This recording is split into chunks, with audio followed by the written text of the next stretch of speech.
So now it's time to learn more about the time between the two great world wars.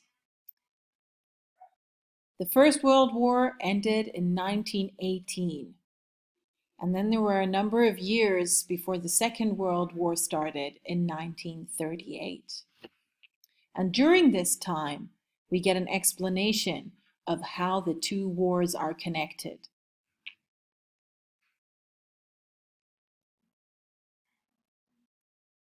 First of all, after the First World War, Germany was in crisis. Germany was blamed for starting the First World War, and in the Versailles Treaty, the winning countries decided that Germany was supposed to pay a great fee, huge amount of money, to the winning countries. They had difficulties doing so because the country was in shambles after the war. It was torn down completely, and they didn't have enough money to pay. France decided to force the Germans to pay the money they owed by conquering the Ruhr area in Germany. But the Germans didn't have the money and they couldn't, so the German people started striking. They stopped working. When they did, the companies couldn't sell any products anymore, which meant that the prices of food skyrocketed. Food was worth so much more money again, and people couldn't afford to buy it. That meant that they lost their jobs in the companies because the companies weren't earning any money. They couldn't pay the people who worked there. In order to fix this, the German government made a huge mistake. They decided to print more money. When you have a lot of money in a country, too much money, each coin, each bill becomes worth less. The more money you make, the less each money is worth. That caused a catastrophe when it came to the economy. It caused inflation. If you wanted to buy an egg, you needed a whole wheel cart full of money just for one egg. The small companies and the people working there, they were the one to suffer the most. They lost their jobs and they lost confidence in the government in Germany. They didn't trust them anymore because this way of trying to solve the problem didn't work. Inflation means that the money is worth less. To be able to pay the great loans that the Germans had, they decided to print more money. And the more money you have, the less each bill is worth. So people actually warmed their houses with money.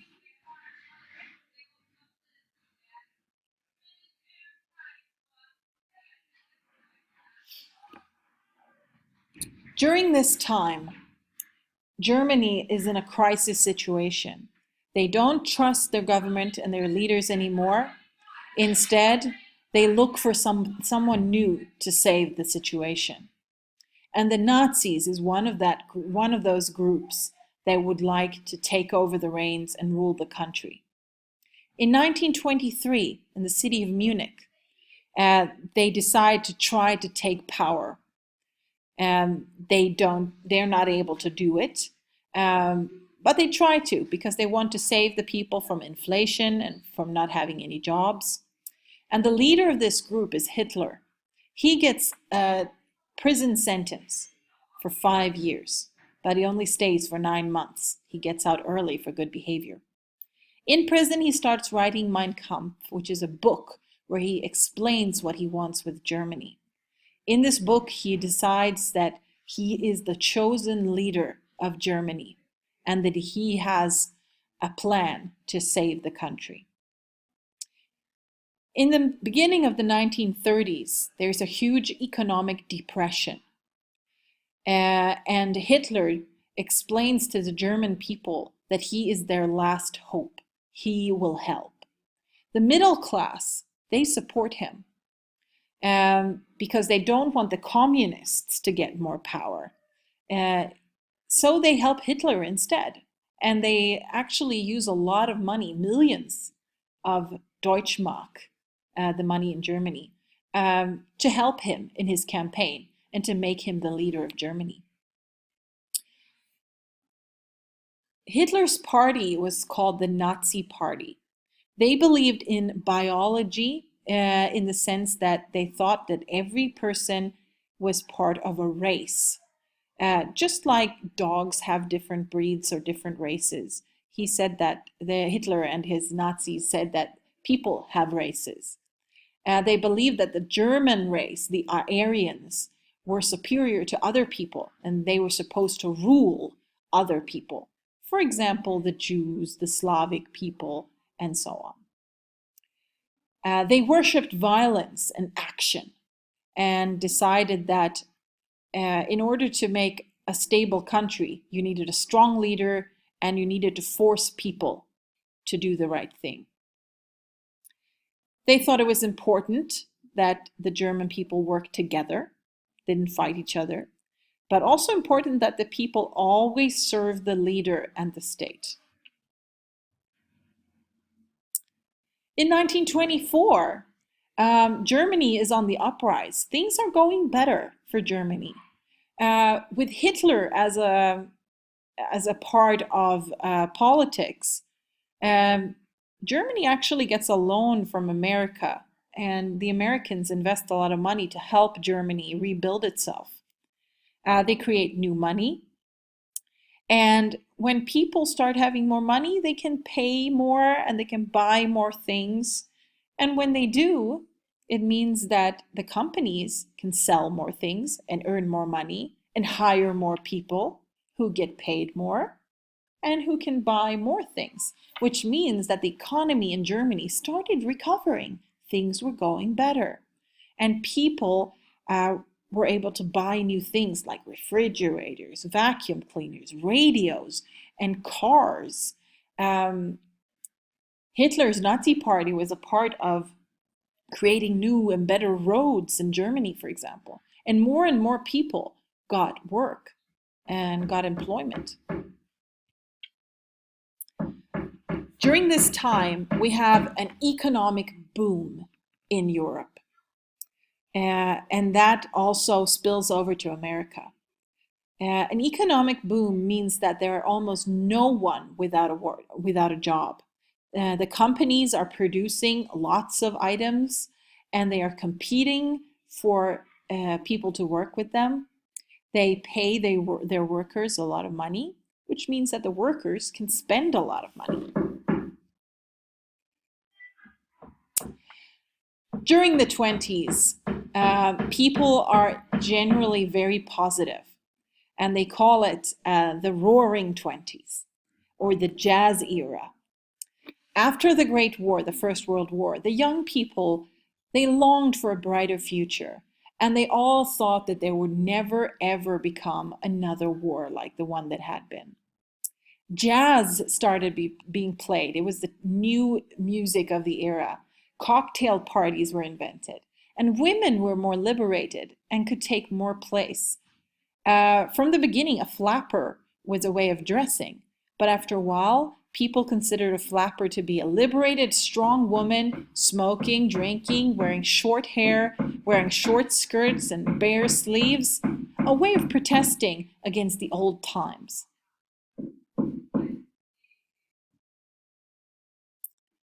Unfortunately, the 20s meant that people spent too much money. The farmers were producing a bit too much food, which meant that when you have too much of something, the prices are lowered, which means that the farmers don't gain any money, and that leads to unemployment. People started buying stocks to become rich quickly, and they took huge loans to be able to live a luxurious lifestyle. And that meant that the companies were producing a lot, but they were producing a bit too much because people couldn't really afford it. And in 1929, the prices of stocks drop instantly, and people start selling their stocks at once, which means that the stocks are worth nothing. So in 1929, hundreds of thousands of people who are considered to be very wealthy suddenly lose their money and lose their homes. The banks go bankrupt when people can't pay their loans back, and people are unemployed. In 1933, in the United States, 13 million people are out of a job, and many had to leave their homes. This crisis spread to Europe as well, which meant that the trade dropped and people couldn't buy any more products. About 30 to 40 million people were out of a job. This picture shows what happened to the value of the stocks between 1922 and 1933. During the 20s, the value of stocks just rose rapidly. But in 1929, they suddenly dropped. And in 1933, they were at a bottom low. In the United States, the president, FDR, Franklin Delano Roosevelt, he decided that something had to be done. The people of America demands action, and action now. And our first and foremost job is to provide people with work, to regulate the banks and control the stock market, and create an end to the speculation of other people's money. The government in the United States passed a number of laws and provided the president with the power to actually create something new. Roosevelt's suggestion was to help the farmers, to help people in need who had lost their homes, and to make sure that young people got back into work so that they could spend more money. He took control over the banks so they wouldn't lend too much money. And after a while, this stabilized the economy, and people's faith in democracy was more positive, and the United States economy was temporarily.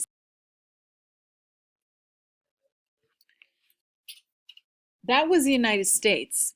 But in 1933, something similar happened in Germany. Hitler was chosen in a democratic election to be the leader of Germany. And the Nazis gained more power. And he also made changes and new laws to help Germany get back on their feet. However, his goal was to create a nation with only pure Aryan people.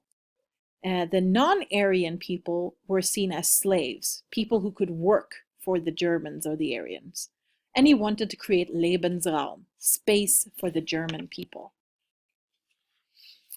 Hitler's idea, his plan, was to create this by bullying in the society.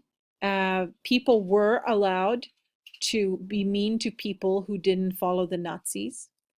He burned books in a place called Bebelplatz, books of authors that criticized him. He enforced racial laws, which meant that some races weren't allowed to live, and people could treat them any way they wanted. He started concentration camps to kill the people he didn't think were good enough for Germany.